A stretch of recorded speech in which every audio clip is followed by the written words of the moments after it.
Yo, hi guys, I'm Swali and welcome back to my channel, Malayali Master. നമ്മുടെ മലയാളി മാസ്റ്ററിലെ പുതിയൊരു എപ്പിസോഡുമായിട്ടാണ് നമ്മളിന്നിവിടെ ക്യാമറയ്ക്ക് മുമ്പിലെത്തിയിരിക്കുന്നത്.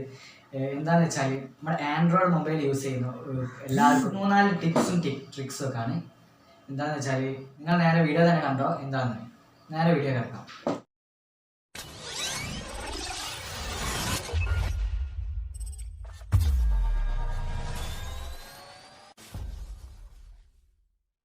നമ്മുടെ മിക്ക ഫോണിലുള്ള ഒരു ഓപ്ഷനാണ് വൺ ഹാൻഡ് മോഡ്. അപ്പോൾ ഇത്രയും വലിയൊരു ഫോൺ നമ്മുടെ കയ്യിലൊക്കെ പിടിച്ച് നമ്മുടെ കൈ അങ്ങോട്ടും ഇങ്ങോട്ടും എത്തൂല അങ്ങനെ കളിച്ച് ആകെ കൂടി ഫോണൊക്കെ കയ്യിൽ നിന്ന് വീണിങ്ങായിട്ട് ഗ്ലാസ്സൊക്കെ പൊട്ടും, അങ്ങനെ കുറേ പ്രശ്നങ്ങളൊക്കെ വരുന്നുണ്ട്. അപ്പോൾ അതിനായിട്ട് നമുക്ക് ആൻഡ്രോയിഡ് നൽകിയൊരു ഫീച്ചറാണ് വൺ ഹാൻഡ് മോഡ്. അപ്പോൾ നമ്മുടെ ഫോൺ വൺ ഹാൻഡ് മോഡിലിടാം. എൻ്റെ ഫോൺ ഇപ്പോൾ ഇതൊന്ന് ഫോക്കസ് ചെയ്യണം. എൻ്റെ ഫോൺ ഇപ്പോൾ വൺ ഹാൻഡ് മോഡിലാണുള്ളത്, ഇത് കണ്ടില്ലേ? അപ്പോൾ ഇതാണ് വൺ ഹാൻഡ് മോഡ്. അപ്പോൾ നമുക്ക് ഒരൊറ്റ കൈ കൊണ്ട് തന്നെ അത് ലെഫ്റ്റും അതുപോലെ തന്നെ റൈറ്റും നമുക്ക് ചേഞ്ച് ചെയ്യാം. അപ്പോൾ നമുക്ക് ഇഷ്ടമുള്ള സൈസും നമുക്ക് അഡ്ജസ്റ്റ് ചെയ്ത് കൊടുക്കാം. അപ്പോൾ നമ്മളിനി വൺ ഹാൻഡ് മോഡ് ചെക്ക് ചെയ്യാൻ പോവുകയാണ്. അപ്പോൾ എൻ്റെ ഫോൺ ഇപ്പോൾ സാംസങ് ആണ്. അപ്പോൾ ഓരോ ഫോണിലും ഓരോ സ്ഥലത്തായിരിക്കും നമ്മൾ സെറ്റിങ്സ് ഉണ്ടാവുക. അപ്പം നമ്മൾ നോക്കാം. ആദ്യമായിട്ട് സെറ്റിങ്സ് ഓപ്പൺ ചെയ്യുക. അപ്പോൾ അടുത്തതായിട്ട് അഡ്വാൻസ്ഡ് ഫീച്ചർ, അപ്പോൾ ആ ഓപ്ഷൻ ഓപ്പൺ ചെയ്യുക. അപ്പോൾ ഞാനിവിടെ already one hand mode open ചെയ്തിട്ടുണ്ട്. അപ്പോൾ നമുക്ക് ഇഷ്ടപ്പെട്ട ഗസ്റ്ററും സെലക്ട് ചെയ്യാം. ഇനി ഞാൻ എൻ്റെ ഫോണിൻ്റെ സൈഡിൽ നിന്ന് സ്ക്രോൾ ചെയ്യാൻ പോവുകയാണ്. അപ്പോൾ വൺ ഹാൻഡ് മോഡ് ഇവിടെ ഓപ്പൺ ആയി വന്നിട്ടുണ്ട്. അപ്പോൾ നമുക്കിനി ഒറ്റ കൈ കൊണ്ട് തന്നെ നമ്മുടെ മൊബൈൽ ഫോൺ യൂസ് ചെയ്യാം. ലെഫ്റ്റും റൈറ്റും ഒക്കെ സെലക്ട് ചെയ്യാം. ലെഫ്റ്റ് ഹാൻഡ് ആണോ റൈറ്റ് ഹാൻഡ് ആണോ ഒക്കെ സെലക്ട് ചെയ്യാം. നമ്മൾ സാധാ ഒരു മൊബൈൽ യൂസ് ചെയ്യുന്ന പോലെ തന്നെ നമുക്ക് വൺ ഹാൻഡിൽ മോഡ് തന്നെ യൂസ് ചെയ്യാം. അതുപോലെ തന്നെ നമുക്ക് നമ്മുടെ സ്ക്രീനിൻ്റെ വലുപ്പം അഡ്ജസ്റ്റ് ചെയ്യാൻ കഴിയും. നമുക്ക് കുറച്ചുകൂടി വലുപ്പം വേണമെങ്കിൽ വലുതാക്കാം, അതുപോലെ തന്നെ ചെറുതാക്കണമെങ്കിൽ ചെറുതാക്കാം. അപ്പോൾ ഇതാണ് വൺ ഹാൻഡ് മോഡ്. നമ്മൾ വാട്സപ്പ് അതേപോലെ തന്നെ നമ്മുടെ ആപ്ലിക്കേഷൻസ് ഒക്കെ രണ്ടെണ്ണം യൂസ് ചെയ്യും. കുറച്ച് കാലങ്ങൾക്ക് മുമ്പ് ഇറക്കിയ ഒരു ഫീച്ചറാണ്. നമ്മുടെ ഈ ആൻഡ്രോയിഡ് ഫോണിൽ തന്നെ നമുക്ക് രണ്ട് വിൻഡോസ് ഒരേ ടൈമിൽ നമുക്ക് യൂസ് ചെയ്യാൻ കഴിയും. അപ്പോൾ എങ്ങനെയാണെന്ന് ഇതാ നോക്കിക്കോള്. രണ്ട് വിൻഡോസ് നമുക്ക് ഒരേ ടൈമിൽ യൂസ് ചെയ്യാൻ കഴിയും. അതൊക്കെ എങ്ങനെ സെറ്റ് ചെയ്യാൻ നമുക്ക് നോക്കാം. നേരെ വീഡിയോയിൽ കടന്നാലോ. അപ്പോൾ നമുക്ക് രണ്ട് വിൻഡോസിനായിട്ട് നമ്മൾ ആദ്യം തന്നെ ഒരു ആപ്ലിക്കേഷൻ ഓപ്പൺ ചെയ്യാം. തൽക്കാലം ഇപ്പോൾ വാട്സപ്പ് ഓപ്പൺ ചെയ്യാണ്. ഇനി അതേപോലെ ബാക്ക് എടുക്കുക. ശേഷം നമ്മുടെ റീസെൻ്റ് ആപ്സ് എടുത്തിട്ട് നമ്മുടെ വാട്സപ്പിൻ്റെ ഐക്കൺ ക്ലിക്ക് ചെയ്താൽ ഓപ്പൺ ഇൻ സ്പ്ലിറ്റ് വിൻഡോ എന്ന് പറഞ്ഞൊരു ഓപ്ഷൻ വരും. അപ്പോൾ അതിൽ ക്ലിക്ക് ചെയ്താൽ നമുക്ക് മറ്റൊരു റീസെൻ്റ് ആപ്സിൻ്റെ ഒരു വിൻഡോ കിട്ടും. അവിടെ നമുക്ക് വേറൊരു ആപ്ലിക്കേഷൻ സെലക്ട് ചെയ്യാം. ഇൻസ്റ്റാഗ്രാം കിട്ടില്ല, കാരണം ഇൻസ്റ്റാഗ്രാം ഒരു പോർട്രേറ്റ് മോഡ് ആപ്ലിക്കേഷനാണ്. ഇപ്പോൾ ഞാൻ ഇവിടെ രണ്ട് വാട്സപ്പ് ഓപ്പൺ ചെയ്തിട്ടുണ്ട്. രണ്ടും വേറെ വേറെ അക്കൗണ്ടാണ്. അപ്പോൾ നമുക്ക് നോക്കാം രണ്ടും ഒരേ ടൈം എങ്ങനെ വർക്ക് ചെയ്യുന്നതെന്ന്. ഞാനിവിടെ എൻ്റെ ഒരു അക്കൗണ്ടിൽ നിന്ന് മറ്റേ അക്കൗണ്ടിലേക്ക് ഒരു ഹായ് വിട്ടിട്ടുണ്ട്. സോറി, നെറ്റ് ഓൺ ആക്കാൻ മറന്നുപോയി. ഹായ് വിട്ടിട്ടുണ്ട്. ഇതാ മെസ്സേജ് വന്നു. അത് കണ്ടോ, നമ്മൾ ഒരേ ടൈമിന് രണ്ട് ആപ്ലിക്കേഷൻസ് എങ്ങനെ യൂസ് ചെയ്യാം. അതും നമ്മൾ കമ്പ്യൂട്ടറിലൊക്കെ യൂസ് ചെയ്യുന്ന പോലെ തന്നെ രണ്ട് വിൻഡോ ആയിട്ട് തന്നെ. ഇനിയിപ്പോൾ ഞാൻ ആ വാട്സപ്പ് ഓപ്പൺ ചെയ്തിട്ട് വേറൊരു ആപ്ലിക്കേഷൻ എടുക്കുകയാണ്. തൽക്കാലം ക്രോം എടുക്കുകയാണ് അവിടെ. അപ്പോൾ നമുക്കിവിടെ ക്രോമിലൊക്കെ സെലക്ട് ചെയ്ത് വെച്ചാൽ ഒരുപാട് ടെക്സ്റ്റും കാര്യങ്ങളും അങ്ങനത്തൊക്കെ ഉണ്ടാവുമല്ലോ. അപ്പോൾ ഇതിൽ മറ്റൊരു ഫീച്ചറാണ്. അത് സെലക്ട് ചെയ്തിട്ട് നമുക്ക് നേരെ ജസ്റ്റ് ഒരൊറ്റ ഡ്രാഗിൽ തന്നെ, അതിൽ കോപ്പി പേസ്റ്റ് ഒന്നും ഇല്ലാതെ തന്നെ ജസ്റ്റ് ഒരു ഡ്രാഗിൽ തന്നെ നമുക്ക് വാട്സപ്പിലേക്ക് സെൻഡ് ചെയ്യാം. അപ്പോൾ ഞാൻ ഇവിടെ സേവ് ചെയ്ത് അതേ ടെക്സ്റ്റ് തന്നെയാണ് വാട്സപ്പിൽ മെസ്സേജ് ആയിട്ട് പോയിട്ടുള്ളത്. അതുപോലെ തന്നെ നമുക്ക് നമ്മുടെ സ്ക്രീനിൻ്റെ, അതായത് വിൻഡോസിൻ്റെ സൈസ് നമുക്ക് അങ്ങോട്ടും ഇങ്ങോട്ടും നമുക്ക് ഇഷ്ടമുള്ള രീതിയിൽ തന്നെ അഡ്ജസ്റ്റ് ചെയ്യാം. ഞാനിപ്പോൾ അതെൻ്റെ വാട്സപ്പിൻ്റെ സൈസ് ഇൻക്രീസ് ചെയ്തു. അതുപോലെ തന്നെ ഞാൻ അടിയത്തെ ക്രോം ഇൻക്രീസ് ചെയ്തു. അപ്പോൾ രണ്ടും നമുക്ക് കംഫർട്ടബിളായിട്ട്, ഏറ്റവും കൂടുതൽ കംഫർട്ടബിൾ ഏതാണ് കൂടുതൽ യൂസ് ചെയ്യേണ്ടത് അതിനനുസരിച്ച് നമുക്ക് അങ്ങോട്ടും ഇങ്ങോട്ടും സൈസൊക്കെ അഡ്ജസ്റ്റ് ചെയ്ത് കറക്റ്റാക്കി വെച്ചിട്ട് നമുക്ക് യൂസ് ചെയ്യാം. രണ്ടും ഒരേ ടൈമിൽ തന്നെ.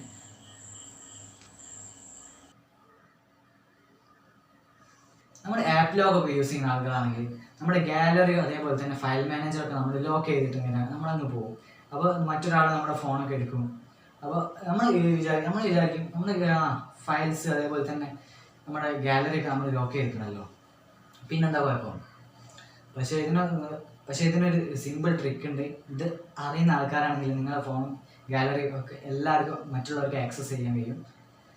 പക്ഷേ അത് തടയാൻ നിങ്ങൾ ഒരു കാര്യം കൂടി ചെയ്യേണ്ടതുണ്ട്. അപ്പോൾ എന്താണെന്ന് വെച്ചാൽ നമ്മുടെ ഗൂഗിൾ ക്രോം അല്ല, ഏതെങ്കിലും ഒരു ബ്രൗസർ ഉണ്ടെങ്കിൽ അവർക്ക് നിങ്ങളുടെ ഫയൽ സുഖമായിട്ട് ആക്സസ് ചെയ്യാൻ കഴിയും. അത് നിങ്ങളുടെ ഫയൽ മാനേജറോ ഗാലറി ഏത് ആപ്പിലോ കിട്ടും, എത്ര സെക്യൂരിറ്റി ഉള്ള ആപ്പിലോ കിട്ടാലും അവർക്കത് ആക്സസ് ചെയ്യാൻ കഴിയും. അപ്പോൾ എങ്ങനെയാണെന്ന് നോക്കുക. നമ്മുടെ മൈ ഫയൽസ് ഈസി ആയിട്ട് ആക്സസ് ചെയ്യാൻ വേണ്ടിയിട്ട് നമ്മുടെ മൈ ഫയൽസ് ഓപ്പൺ ചെയ്താൽ, ഞാൻ ഇപ്പോൾ എൻ്റെ ഇവിടെ ആപ്പ് ലോക്ക് ഒന്നും ഇട്ടിട്ടില്ല. അപ്പോൾ എന്നാലും ഒരു ആപ്പ് ലോക്കൊക്കെ ഇട്ട ഫോണാണെങ്കിൽ മൈ ഫയൽസ് ഓപ്പൺ ചെയ്യാൻ കഴിയില്ല. അപ്പോൾ അതുപോലെ തന്നെ ആ ഫോണിൽ ഉള്ള ഏതെങ്കിലും ഒരു ബ്രൗസർ എടുക്കുക. ശേഷം താഴെ ഡിസ്ക്രിപ്ഷനിൽ കൊടുത്തിട്ടുണ്ട് കമൻറ്റ്. ആ കമൻറ്റ് അതേപോലെ ടൈപ്പ് ചെയ്ത് കൊടുക്കുക. File //sd card/. അത് ഓഫ്ലൈൻ ആയാലും നമുക്കിത് സെർച്ച് ചെയ്താൽ കിട്ടും. നമ്മുടെ മൈ ഫയൽസിലുള്ള നമ്മുടെ ഡാറ്റാസാണ്, ഇത് ഫോൾഡേഴ്സാണ് ഇവിടെ ഓപ്പൺ ആയി വന്നിട്ടുള്ളത്. നമുക്ക് സൂം ചെയ്ത് കഴിഞ്ഞിട്ട് നമുക്ക് എൻ്റെ ഫോണിലുള്ള അതേ ഫോൾഡേഴ്സ് തന്നെയാണ് ഇവിടെ ഓപ്പൺ ആയി വന്നിട്ടുള്ളത്. നമുക്ക് ഏതെങ്കിലുമൊക്കെ ഫോൾഡർ എടുത്ത് നോക്കാം. ഞാൻ ആദ്യമായിട്ട് ഇവിടെ എൻ്റെ വാട്സപ്പ് ബിസിനസ്സിൻ്റെ ഫോൾഡർ എടുത്ത് ശേഷം മീഡിയയിൽ പോയി ഞാൻ ഇവിടെ സെൻഡ് ചെയ്തിട്ടുള്ള റിസീവ് ചെയ്തിട്ടുള്ള ഫോട്ടോസും വീഡിയോസൊക്കെ എനിക്കിവിടെ കിട്ടും. ഞാൻ ആദ്യം തന്നെ സ്റ്റാറ്റസിൻ്റെ ഫോൾഡർ എടുത്ത് സ്റ്റാറ്റസ് ആപ്പില്ലാതെ സ്റ്റാറ്റസ് എങ്ങനെ ഡൗൺലോഡ് ചെയ്യുന്നുള്ള വീഡിയോ ഞാൻ തൊട്ട് മുമ്പ് ഇട്ടിരുന്നു, അത് നോക്കുക. ഞാൻ അവിടെ ഒരു സ്റ്റാറ്റസ് എടുത്തതാണ്, കുഴപ്പമില്ലാതെ പ്ലേ ആവുന്നുണ്ട്. അതുപോലെ തന്നെ ഇനി ഒരു ഇമേജ് എടുത്ത് നോക്കാം. വീഡിയോ ആണ്. നമുക്കിനി ഒരു ഇമേജ് നോക്കാം. ഓക്കെ, എല്ലാം കാണുന്നുണ്ട്. അപ്പോൾ നമ്മുടെ ഫോണിലെ മൈ ഫയൽസും ഗാലറിയൊക്കെ നമ്മൾ ആപ്പ് ലോക്കൊക്കെ ഇട്ട് സേഫ് ആക്കിയിരുന്നല്ലോ എന്ന് വിചാരിച്ചിട്ട് നമ്മുടെ ഫോൺ അവിടെയും ഇവിടെയൊക്കെ വെക്കുകയും അതുപോലെ തന്നെ മറ്റുള്ളവർക്ക് കൊടുക്കുകയൊക്കെ ചെയ്യും. പക്ഷേ ഒന്നും സേഫ് അല്ല ഗൈസ്. അപ്പോൾ അതിനായിട്ട് നമ്മൾ ഒരു ആപ്പ് ലോക്ക് ഇടണം. എന്തിനാണെന്ന് വെച്ചാൽ നമ്മുടെ സെറ്റിങ്സിന് ആപ്പ് ലോക്ക് ഇടണം. അതേപോലെ തന്നെ നമ്മളെ ബ്രൗസർ, പ്ലേ സ്റ്റോർ. കാരണം ഈ ബ്രൗസർ നമ്മൾ ലോക്ക് ഇട്ട് കഴിഞ്ഞാൽ അവർക്ക് പ്ലേ സ്റ്റോറിൽ കയറിയിട്ട് മറ്റൊരു ബ്രൗസർ ഇൻസ്റ്റാൾ ചെയ്യാം. നമ്മൾ ഞാൻ അടുത്തതായിട്ട് ടെസ്റ്റ് ചെയ്ത് നോക്കാൻ പോകുന്നത് നമ്മുടെ ഇൻറ്റേർണൽ സ്റ്റോറേജിന് പകരം മെമ്മറി കാർഡാണ്. ഇല്ല ഗൈസ്, മെമ്മറി കാർഡ് കിട്ടില്ല. നമ്മുടെ ഇൻറ്റേർണൽ സ്റ്റോറേജ് മാത്രമേ ഇതുപോലെ തന്നെ നമ്മുടെ ബ്രൗസർ വെച്ചിട്ട് ആക്സസ് ചെയ്യാൻ കഴിയുള്ളൂ. അപ്പോൾ ഞാൻ SD കാർഡിനുള്ള പല ഫോർമാറ്റും അടിച്ചു നോക്കുന്നുണ്ട്, ഒന്നും നടക്കുന്നില്ല. ഗൈസ്, നമ്മുടെ ഇൻറ്റേർണൽ സ്റ്റോറേജ് മാത്രമേ ഇങ്ങനെ കിട്ടുള്ളൂ. പിന്നെ നമ്മുടെ ഇമെയിൽ ഐ ഡി പാസ്വേഡും മറ്റൊരാളെ കയ്യിൽ കിട്ടിയാൽ അത് നമുക്ക് എങ്ങനെയൊക്കെ നമുക്കൊരു വിനയായി തീരുന്നുള്ള കാര്യങ്ങളൊക്കെയാണ് നമ്മൾ ഇനി നോക്കാൻ പോകുന്നത്. അപ്പോൾ എന്താണെന്ന് വെച്ചാൽ അവർക്ക് നമ്മുടെ അക്കൗണ്ട് എല്ലാത്തിലേക്കും ആക്സസ് കിട്ടും. അതേപോലെ തന്നെ അത് മാത്രമല്ല, നമ്മുടെ ഈ ഒരു മൊബൈൽ അവർക്ക് എവിടെയാണ് ഇപ്പോൾ ലൈവായിട്ട് ഈ മൊബൈൽ എവിടെയാണുള്ളത് അവർക്ക് ട്രാക്ക് ചെയ്യാൻ കഴിയും നമ്മളെ. പിന്നെ അതേപോലെ തന്നെ നമ്മുടെ ഈ ഫോൺ ലോക്ക് ചെയ്യാനും അതേപോലെ തന്നെ ഈ ഫോണിലുള്ള മൊത്തം കണ്ടന്റ് ഇറേസ് ചെയ്ത് റീസെറ്റ് ചെയ്യാൻ വരെ അവർക്ക് ഈ ഇമെയിൽ ഐ ഡിയും പാസ്വേഡും വെച്ചിട്ട് കഴിയും. അപ്പോൾ നമ്മൾ മാക്സിമം നമ്മുടെ ഇമെയിൽ ഐ ഡി പാസ്വേഡും കാര്യങ്ങളൊക്കെ നമ്മൾ മാക്സിമം സെക്യൂർ ചെയ്ത് വെക്കുക. മറ്റാർക്കും പറഞ്ഞു വെക്കുക, ഷെയർ ചെയ്യരുത്. പിന്നെ അതുപോലെ തന്നെ നമ്മുടെ ഇമെയിൽ ഐ ഡി യൂസ് ചെയ്തിട്ട് നമ്മൾ ഇതുവരെ നമ്മുടെ ഈ ഒരു ആൻഡ്രോയിഡ് മൊബൈൽ നമ്മൾ എന്തൊക്കെ ചെയ്തു എല്ലാത്തിൻ്റെ ഹിസ്റ്ററി നമുക്ക് ഈ ഒരു മൊബൈലിൽ നമുക്ക് കാണാൻ കഴിയും. അപ്പം ഗൂഗിൾ ക്രോം പോയിട്ട് മൈ ആക്ടിവിറ്റി അല്ലെങ്കിൽ ഗൂഗിൾ സെറ്റിങ്സിൽ കയറി കഴിഞ്ഞാൽ മൈ ആക്ടിവിറ്റി ചെക്ക് ചെയ്താൽ നിങ്ങൾ ഇതുവരെ ഏതൊക്കെ ആപ്പിൽ ആക്സസ് ചെയ്തിരിക്കുന്നത്, അതേപോലെ തന്നെ നിങ്ങൾ യൂട്യൂബ് എന്തൊക്കെ സെർച്ച് ചെയ്തിരിക്കുന്നത്, എന്തൊക്കെ വീഡിയോ കണ്ടിരിക്കുന്നത്, അതേപോലെ തന്നെ നമ്മുടെ ഈ ഫോൺ കൊണ്ട് ഏതൊക്കെ ലൊക്കേഷനിൽ പോയിട്ടുണ്ട്. പിന്നെ നമ്മുടെ ഇതിൽ വോയിസ് സെർച്ചൊക്കെ ചെയ്യുമല്ലോ, നമ്മൾ ഗൂഗിളൊക്കെ വിളിച്ചിട്ട് ഈ മൊബൈലിൽ നമ്മൾ വോയിസ് സെർച്ചൊക്കെ ചെയ്യും. അപ്പോൾ ആ ഫുൾ ക്ലിപ്പ് വരെ ഫുൾ റെക്കോർഡായിട്ട് അപ്ലോഡ് ആവുകയും ചെയ്യുന്നത്. അപ്പോൾ അത് നമുക്ക് പിന്നീട് കേൾക്കാം. അപ്പോൾ നമ്മുടെ ഇമെയിൽ ഐ ഡി പാസ്വേഡോ മറ്റൊരാളുടെ കയ്യിൽ കിട്ടിയാൽ നമ്മുടെ ഹിസ്റ്ററി മൊത്തം പുറമെ ഒരാൾക്ക് എടുക്കാൻ കഴിയും. അവിടെ മാക്സിമം പാസ്വേഡൊക്കെ ഷെയർ ചെയ്യാതെ സൂക്ഷിക്കുക. ബെറ്റർ ആഴ്ചയിൽ ഒരിക്കൽ പാസ്വേഡ് മാറ്റുന്നത് ബെറ്റർ ആയിരിക്കും. അപ്പോൾ മൊബൈൽ ട്രാക്ക് ചെയ്യാനായിട്ട് നമുക്ക് ആദ്യം ഒരു ആപ്ലിക്കേഷൻ്റെ ആവശ്യമുണ്ട്. ഫൈൻഡ് മൈ ഡിവൈസ് പ്ലേ സ്റ്റോറിൽ പോയാൽ കിട്ടും. ഡിസ്ക്രിപ്ഷനിൽ ലിങ്ക് ഉണ്ട്. അപ്പോൾ അതിൽ ഗസ്റ്റ് വിൻഡോ എടുത്തിട്ട് നമ്മൾ ആരുടെയാണ് ഏത് ഫോണാണ് ട്രാക്ക് ചെയ്യേണ്ടത് അതിൻ്റെ അതിലുള്ള ഒരു ഇമെയിൽ ഐ ഡിയും പാസ്വേഡും കൊടുക്കാം. അപ്പോൾ ആ ഫോൺ ഓൺലൈൻ ഉണ്ടെങ്കിൽ ഇതേപോലെ അപ്പോൾ ഏത് ഫോണിലാണ് ഇപ്പോൾ ലോഗിൻ ആയി കിടക്കുന്നതെന്ന് വെച്ചാൽ ആ ഫോണിൻ്റെ പേര് കാണിക്കും. അത് എത്ര ശതമാനം ചാർജ് ഉണ്ട് കാണിക്കും. അതിലുള്ള പ്രൈമറി സിം ഏതാണെന്ന് കാണിക്കും. അതുപോലെ തന്നെ അതിൻ്റെ ലൊക്കേഷനും കിട്ടും. അപ്പോൾ ഞാൻ എൻ്റെ ഒരു ഫോൺ ഞാൻ ട്രാക്ക് ചെയ്തത്. ഇപ്പോൾ അതിൻ്റെ ലൊക്കേഷൻ ഞാൻ അത് എടുത്തുകൊണ്ടിരിക്കുകയാണ്. അപ്പോൾ ഞാനത് പ്ലേ സൗണ്ട് അടിച്ചു. അപ്പോൾ എൻ്റെ ഫോണിൽ തന്നെ ആയതുകൊണ്ട് സൗണ്ടൊന്നും കേൾക്കുന്നില്ല. പിന്നെ അതേപോലെ തന്നെ സെക്യൂർ ഡിവൈസ് അത് വേണമെങ്കിൽ നമുക്ക് നമ്മുടെ ഡിവൈസ് ലോക്ക് ചെയ്യാനുള്ളൊരു സംവിധാനമാണ്. അപ്പോൾ അതിൽ ലോക്ക് സ്ക്രീൻ മെസ്സേജ് ഉണ്ട്.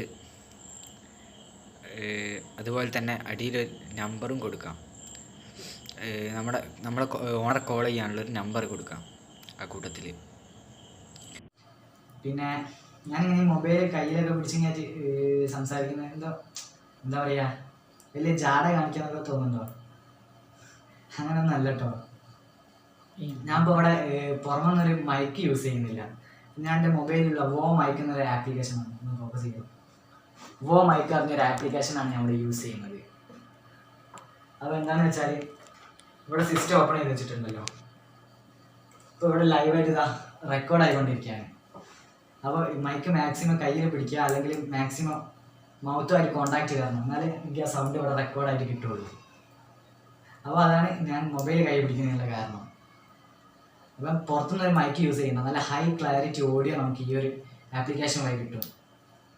അപ്പോൾ ഈ ആപ്ലിക്കേഷൻ എന്തൊക്കെയാണ് വയർലെസ് ആയിട്ട് എൻ്റെ കമ്പ്യൂട്ടറിലേക്ക് PC യിലേക്ക് കണക്റ്റഡ് ആണ്. അപ്പോൾ ഇവിടെ കിട്ടുന്ന ആ ഓഡിയോ ഇവിടെ കറക്റ്റ് കാണാൻ കഴിയും. അപ്പോൾ ഈ ആപ്ലിക്കേഷൻ ഏതാണെന്നൊക്കെ ഞാൻ പിന്നെ അടുത്തൊരു വീഡിയോ ഇടുന്നുണ്ട്. ആപ്ലിക്കേഷൻ്റെ ലിങ്ക് ആ വീഡിയോൻ്റെ താഴെ കൊടുക്കുന്നുണ്ട്. അവിടെ അടുത്ത വീഡിയോ ആണ്.